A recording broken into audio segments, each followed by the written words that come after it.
हमारे देश भारत में 146 करोड़ लोग रहते हैं, लेकिन दुख की घड़ी में आपको शायद एक कंधा भी नहीं मिलेगा जिस पर आप अपना सिर रख कर रो सकें। पूरी दुनिया में 800 करोड़ लोग रहते हैं, लेकिन इसमें 8 लोग भी शायद ऐसे नहीं होंगे जिन्हें आप वाकई में अपना कह सकें। सोशल मीडिया पर भले ही हमारे हज़ारों दोस्त होंगे, फॉलोअर्स होंगे, लेकिन असल ज़िंदगी में एक भी हमारे साथ नहीं। आज भीड़ में हर कोई अकेला महसूस कर रहा है और यही आज के दौर की सबसे बड़ी बीमारी है। अकेलेपन के साथ सबसे बड़ी समस्या ये है कि इसका असर धूम्रपान और मोटापे की तरह आपके शरीर पर नज़र नहीं आता। कोई और बीमारी अगर हो तो आपके शरीर पर असर दिखता है। लोग पूछते हैं कि ऐसा लगता है कि आप बीमार हैं। क्या आप जानते हैं कि अकेलापन एक दिन में 15 सिगरेट पीने से भी ज़्यादा खतरनाक है?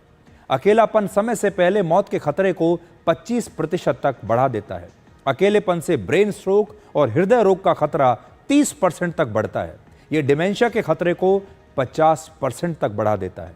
इसलिए यह बहुत आवश्यक है कि आप समय रहते अकेलेपन की इस बीमारी को पहचान लें और ये जान लें कि कहीं आप भी अकेलेपन के इस अंधेरे में खोते तो नहीं जा रहे हैं। वर्ष 2023 में WHO यानी विश्व स्वास्थ्य संगठन ने अकेलेपन को एक वैश्विक स्वास्थ्य संकट घोषित किया। अकेलेपन को परिभाषित करते हुए WHO ने कहा कि यह व्यक्ति की अपनी भावनात्मक पीड़ा है जो सामाजिक अलगाव और सार्थक रिश्तों की कमी से पैदा होती है।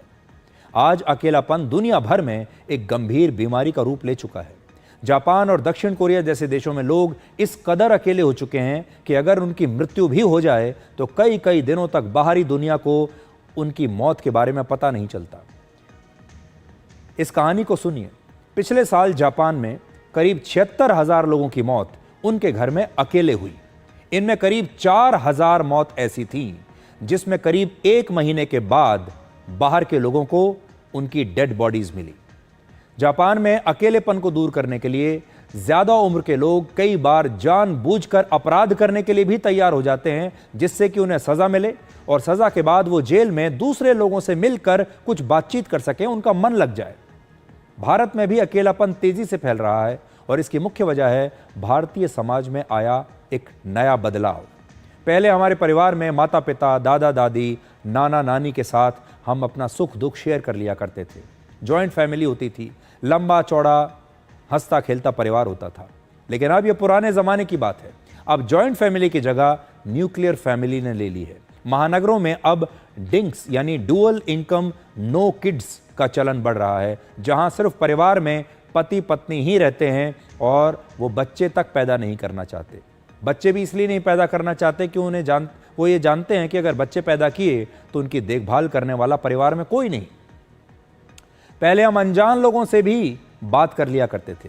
कोई रास्ता पूछता था तो बड़ा मन से उसे रास्ता बताते थे। कई बार तो घर तक छोड़कर आ जाते थे। बाजार जाते थे तो परचून की दुकान पर, सब्जी की दुकान पर दुकानदार से बातचीत कर लिया करते थे।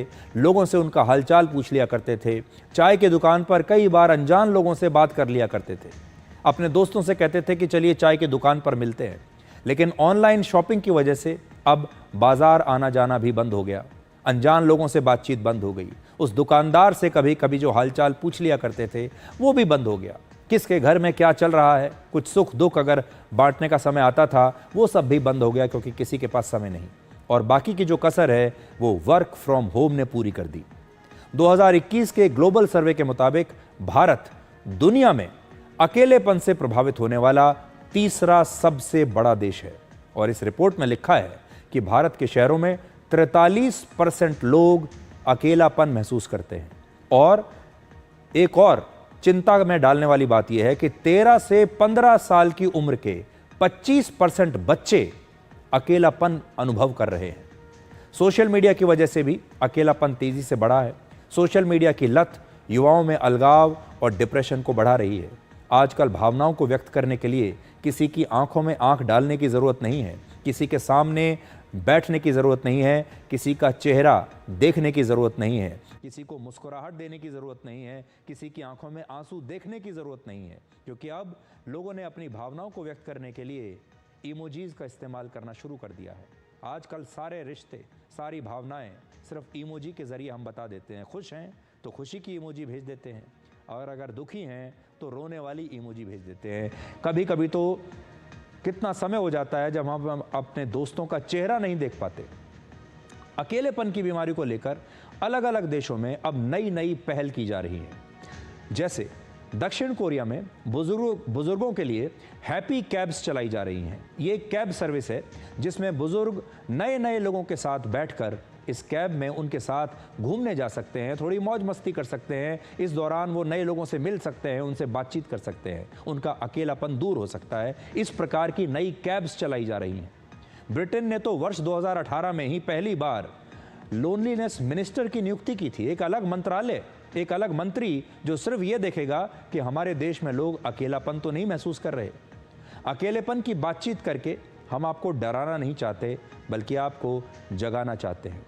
हम बचपन से लेकर बड़े होने तक हमें सिर्फ ये सिखाया जाता है कि सफलता ही खुशी का सबसे बड़ा पैमाना है और जीवन में हर कीमत पर सफल होना सबसे ज़रूरी है। जो सफल है वो खुश है। लेकिन हमें इस दौरान रिश्तों की अहमियत नहीं सिखाई जाती। सिर्फ ये कहा जाता है कि सफलता की अंधी दौड़ में दौड़ते जाइए, और ज़्यादातर लोग सफलता के रास्ते में रिश्तों को पीछे छोड़ देते हैं। अगर आप भी ज़िंदगी की सफल होने की इस रेस में दौड़ते दौड़ते अपने दोस्त और अपने परिवार को पीछे छोड़ते जा रहे हैं, तो हमेशा याद रखिए, सफलता की चोटी पर पहुंचकर आपको सिर्फ अकेलापन ही मिलेगा। और जब वहाँ से ढलान शुरू होगी, तब आपको सबसे ज़्यादा इन्हीं लोगों की आवश्यकता पड़ेगी जिन्हें आप पीछे छोड़ आए हैं।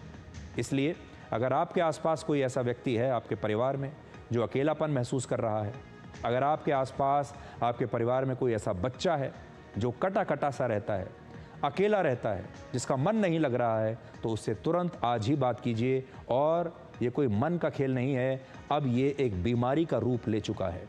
जिस प्रकार आपके शरीर में कोई बीमारी आती है और आप उसका इलाज कराने के लिए अस्पताल जाते हैं, डॉक्टर के पास जाते हैं, क्योंकि आप जानते हैं कि वो बीमारी आपके शरीर को बहुत कष्ट देगी।